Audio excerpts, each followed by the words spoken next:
So yesterday we talked about your dream, and I really appreciate all of you for spilling to me what is it that you hold deep inside. And it wasn't anybody else's dream but your own. And I read through the list, and we've got people in here that aspire to be doctors, lawyers, teachers, all the whole gamut of careers and different things. But the what is your dream question, to me, is really a setup. And I set you up for this because I think, especially kids at your age, it's an okay question to talk about, but I think it's actually the wrong question to really keep asking you. Why? Why do I think it's the wrong answer? Is because continuously, when people get asked about their dream in our society, they talk about what?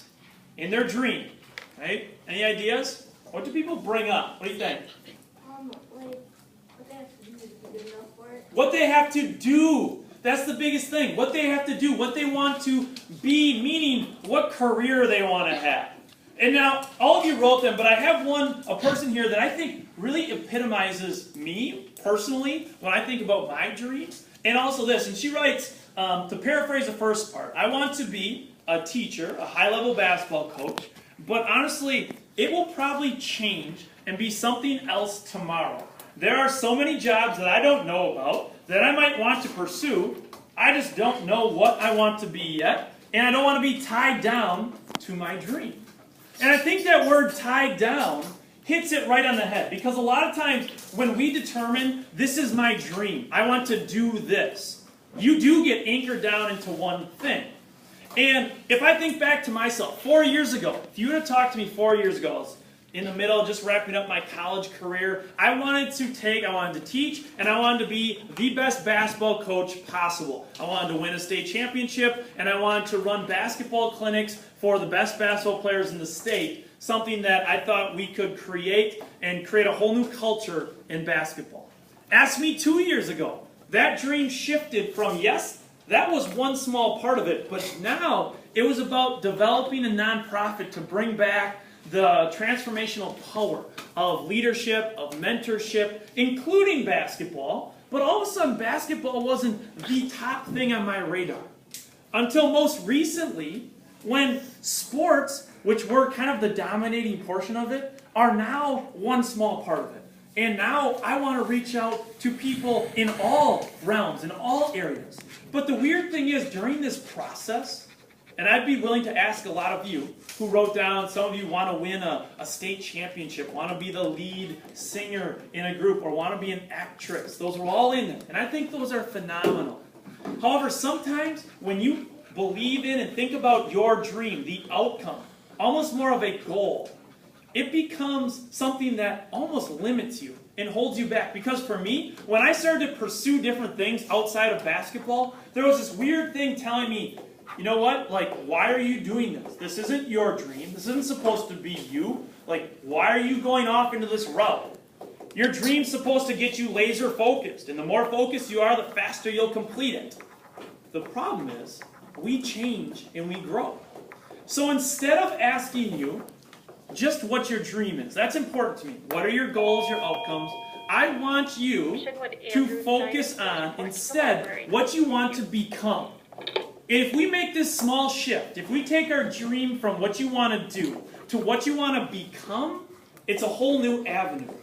For me, I realized that, yes, there were a lot of things that I wanted to do and to become and to be more like, but ultimately, if money didn't matter to me, if I could make money, as much money as I wanted in anything that I pursued, which I believe is true because you're living out your passions, you're living out what you're good at, if I could tell you, you know what, if I knew that I wasn't going to be here in 2 years, I am happy with what I'm doing, then I am living out who I want to become.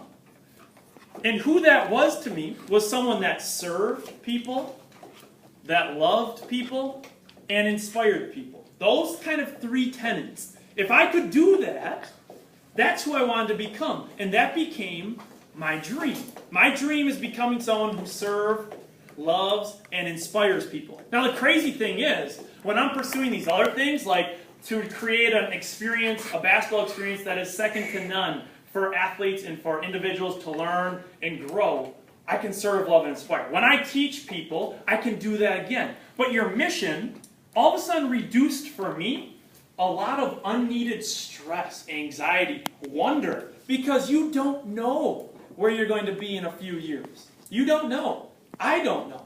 But the one thing that I can tell you is that I will always be satisfied and content if my focus is serving, loving, and inspiring. So my challenge to you today is to think about that question. Right? If in one sentence you could describe not what you do, but rather who you are and what you become, what would it be? What would you want the people that you care the most about in your life to say about you?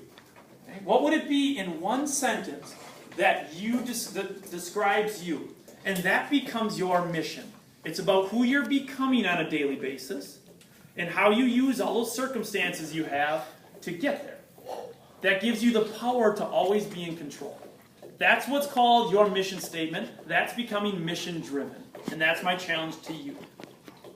Are there any questions on that? So, we're going to take about about 2 days, today and tomorrow, to think about, can you come up with a mission statement? My mission took me about 2 years to figure out. I've got a few examples for you that you can have. Some people want to make people laugh. Some people want to have fun. Other people are just like, I want to live, I want to be present, I want to bring the best out of people. Those are all great. But what is kind of your mission statement? Okay, so I'm going to give you tonight to mull this over, think about it. Tomorrow I've got a little bit more of an activity where we'll help you pare this down to figure out, well, what is it that I'm about? Okay, so I'm going to tell you, whether you want to be a doctor, whether you want to be a teacher, whether you want to be a tradesman, whether you want to do whatever it was, a video game designer, there are common traits among all those people who are good at it. And we're going to get close to that tomorrow. Okay? Any questions? Nothing? So, talk to the person next to you. Pull out 1 or 2 things that I talked about that you think hit home. All right? Go ahead.